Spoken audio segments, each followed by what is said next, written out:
नमस्कार मंडळी. आणि आपण आता एका अशा मुद्द्यावरती बोलणार आहोत. असा व्हिडिओ बनवणार आहोत जो आपण इथून पुढे कोणत्याही मुद्द्यावर अशा बोललो नाहीये आणि अशा मुद्द्यांवरती बोलणं फार गरजेचं आहे. आपण आतापर्यंत जेवढ्या घटना घडल्यात आणि आता जी घटना चालली आहे ते तुम्हाला माहीतच असेल. आता काय चाललंय महाराष्ट्रामध्ये सध्या या 2 दिवसांमध्ये जी घटना घडली आहे त्या विषयावरती आपण बोलणार आहोत. जी आहे नवी मुंबई उरण येथील जी मुलगी होती यशश्री शिंदे, ती पहिलं तर त्या घटनेचा जाहीर निषेध व्यक्त करते आणि आपण या विषयावरती बोलणं फार गरजेचं आहे. मला वाटतं आता प्रत्येक महिला अनसेफ फील करते महाराष्ट्रामध्ये. अशा घटना लागोपाठ होत आहेत आणि आपण कामाला जाणाऱ्या मुली आहोत, खूप मुली शाळेमध्ये जाणाऱ्या आहेत, कॉलेजमध्ये जाणाऱ्या आहेत, तर त्यांना खूप अनसेफ फील होणारच ह्या गोष्टीमुळे. आणि आता लागोपाठ ह्याच विषयांवरती ह्याच सेम घटना अशा घडत आहेत. असं नाही आहे की काही वेगळं घडते.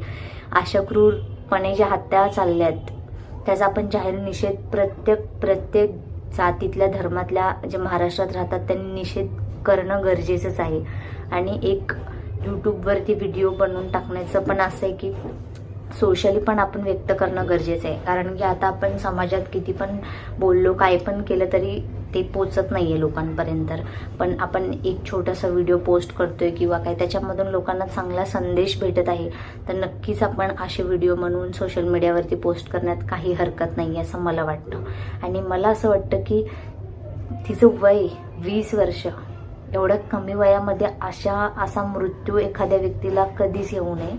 आणि खूप भयंकर कृत्य होतं ते. म्हणजे जेवढं आपण ऐकतोय त्याच्यापेक्षा ज्या व्यक्तीने ते सगळं अनुभवलं असेल त्यावेळेस खूप वाईट गोष्ट आहे. तिच्या आईवडिलांवरती, कोणत्याच आईवडिलांवरती अशी वेळ येऊ नये.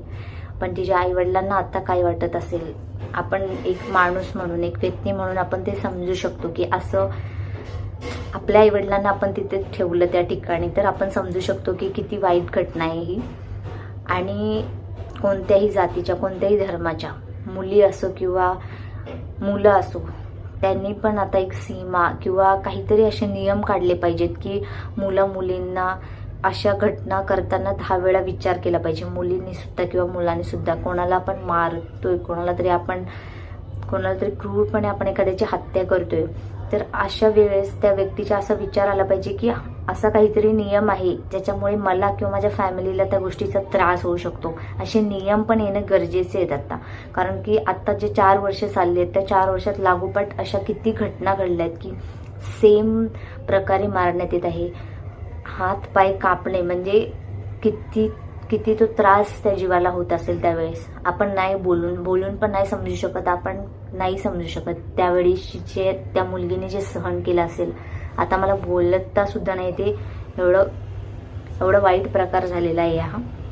आणि त्या आईवडिलांना किती त्रास होत असेल ज्यांनी 20 वर्ष त्या मुलगीला फुलासारखी जपली असेल आणि तिच्यावरती अशी वेळ आली तिच्या आईवडिलांना की आपल्या मुलीचं स्वतःच्या अशा प्रकारे मृत्यू होऊन. तिच्या वडिलांचा बघितला मी व्हिडिओ, त्यांना बोलता सुद्धा येत नाहीये. खूप भयंकर कृत्य आहे. जाहीर निषेध आहे ह्या घटनेचा खूप जाहीर निषेध आहे. आणि मला वाटतं आता आपल्या नियमांमध्ये पण फार बदल झाले पाहिजेत. आपण जे फाशीची शिक्षा, जे आपले शिवरायांचे नियम होते, आपण ते का नाही लागू करत आहे? आपण ते लागू करणे गरजेचे आहे. प्रत्येक वेळी आपण फक्त शांततेने प्रत्येक घटनांवरती पडदा नाही टाकू शकत. आपण का नाही त्याच प्रकारे त्या व्यक्तीला अशा मृत्यू दिला पाहिजे की, आणि का देणं गरजेचं आहे ना तसं. प्रत्येक आईवडिलांना असं वाटेल ज्यांच्या बरोबर असं होत असेल की त्याला पण त्याच प्रकारे शिक्षा देणं गरजेचं आहे. फाशीची शिक्षा माझ्या मते तर खूप इझिली आणि खूप चांगला मृत्यू भेटतोय त्या व्यक्तीला. फाशीची शिक्षा हा खूपच, मला तर हा नियमच पटत नाहीये खरं सांगायचं गेलं तर. अशा घटनांसाठी एखाद्या मुलगीच्या तुम्ही गुप्तांगांवरती वार करताय, तिच्यावरती रेप होतोय आणि तरी सुद्धा तुम्ही त्यांना फक्त फाशीची शिक्षा सुनावताय, तर खूपच. पहिले आपल्या शिवरायांच्या काळामध्ये जेव्हा अशा घटना घडायच्या तेव्हा जे शिवराय होते त्यांचे नियम होते काही, ते नियम लागू होते. तेच आता आपण लागू का नाही करू शकत? जर आपण त्यांना एवढं मानतो, आपण महाराष्ट्र, त्यांचा महाराष्ट्र आहे, आमच्या राजांचा महाराष्ट्र आहे, तर आपण ते नियम आत्ता का नाही लागू करू शकत? जशी आपण जे कृत्य आपण बघू शकतो तसेच आपण शिक्षा पण एखाद्या व्यक्तीला देऊ शकतो. आणि त्या घटना बघण्यात आपल्याला कोणत्याही प्रकारचं मला वाटत नाही दुःख होईल की एखाद्या व्यक्तीला तशी शिक्षा होते. जर एखादी चांगली व्यक्ती अशा क्रूरपणे मारली जाऊ शकते तर त्याला शिक्षा त्याच्यापेक्षा दुप्पट आणि दुर्दैवी दिली पाहिजे. की पुढच्या ज्या अशा घटना होणार आहेत त्यांना असं विचारायला पाहिजे आपण ह्या ठिकाणी आपण असणार आहे. म्हणजे सेम तसंच जसं हातपाय कापून जशा शिक्षा देण्यात येत होत्या तशाच सेम शिक्षा आपण आत्ता का नाही देऊ शकत. तसे नियम आता परत का नाही लागू होऊ शकत. मला वाटते आपण शासनाला पण आपण अशी विनंती करावी की असे नियमांमध्ये बदल करणे पण गरजेचं आहे. कारण की अशा घटना खूप घडत आहेत आणि प्रत्येक वेळेस 20 वर्षाचीच मुलगी असेल असं पण नाही आहे. 15 वर्षाची असेल आणि आमच्या घरातली असेल कोणाच्याही घरातली अशी मुलगी कधीही कोणावरही अशी वेळ येऊ नये. आणि अशी आली तर प्रत्येकाचं असंच मला वाटते. जे मी आत्ता बोलते ते मी माझ्या मनापासून बोलते आणि मला थोडं पण ह्याच्यामध्ये असं वाटत नाही की मी काही चुकीचं बोलते. अशा व्यक्तींना अशाच प्रकारच्या शिक्षा होणं फार गरजेचं आहे आणि तशाच प्रकारच्या शिक्षा झाल्याच पाहिजेत.